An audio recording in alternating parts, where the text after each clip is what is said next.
Une fois que vous serez assuré de travailler sur le projet, vous allez quitter la phase d'initialisation du projet et rentrer dans la phase de lancement. Et dans cette phase, votre mission en tant que chef de projet sera de formaliser tous les éléments de la réalisation du projet à venir. Pour formaliser votre projet, vous allez rédiger ce que l'on appelle un cahier des charges.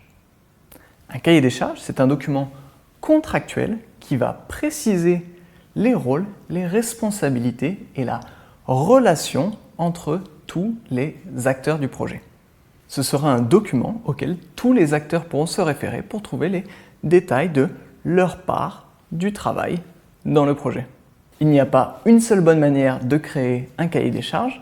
Moi, je vais vous montrer une méthodologie standard, par défaut, et toute la subtilité et la compétence du chef de projet, c'est justement d'être capable de l'adapter.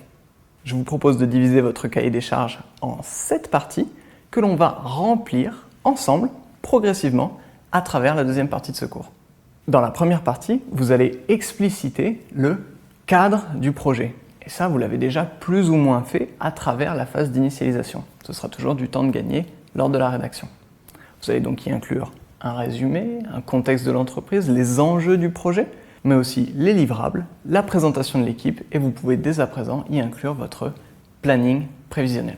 Dans la seconde partie, vous pourriez par exemple inclure un benchmark, c'est-à-dire une espèce d'analyse concurrentielle. On reviendra dessus plus en détail juste après. Vous pourriez par exemple enchaîner avec une sous-partie sur les différentes considérations marketing à prendre en compte dans la création du projet. Vous pourriez dédier une sous-partie, disons, aux cibles, dans notre cas, les futurs utilisateurs du site web de l'Hôtel Paradis, mais vous pourriez aussi préciser des informations sur le référencement, une éventuelle charte éditoriale ou encore des besoins d'internationalisation. De la même manière, vous pourriez inclure une partie sur la conception graphique du projet. Vous pourriez y inclure notamment un brief créatif ou encore toute la charte graphique de votre projet. Vous pourriez dédier la partie suivante aux spécifications fonctionnelles, c'est-à-dire toutes les informations liées aux différentes fonctionnalités dont votre projet va avoir besoin. Là-dedans, vous pourriez inclure une sous-partie sur le périmètre fonctionnel de votre site. Vous pourriez par exemple la sous-diviser en une partie front office et une partie back office. Alors, si vous n'êtes pas familier avec ces termes, ne vous en faites pas, on reviendra dessus dans le chapitre dédié. Vous pourriez aussi inclure une arborescence et pourquoi pas un aperçu des fameux contenus, des différents écrans qui vont constituer votre site. Alors là-dedans, vous pourriez y inclure tout simplement des maquettes très basse fidélité ou plus ou moins haute fidélité selon l'état d'avancement de votre projet. La partie suivante sera dédiée aux spécifications, non pas fonctionnelles, mais techniques. Et là, ça va certainement concerner en grande partie votre développeur. Donc vous allez faire des allers-retours, des échanges avec les différents experts de chacune de ces parties, ici le développeur, pour préciser notamment quels seront les choix en matière de technologie, mais encore repréciser toutes les informations relatives au nom de domaine, à l'hébergement, à votre base de données, aux contraintes en termes d'accessibilité ou encore l'utilisation de services tiers. S'il y a des contraintes en termes de sécurité, ce sera aussi le bon endroit pour les inclure. Et enfin, une fois que tout ça sera précisé, vous pourriez conclure avec une partie dédiée au budget pour dire à votre commanditaire combien est-ce que tout cela va coûter.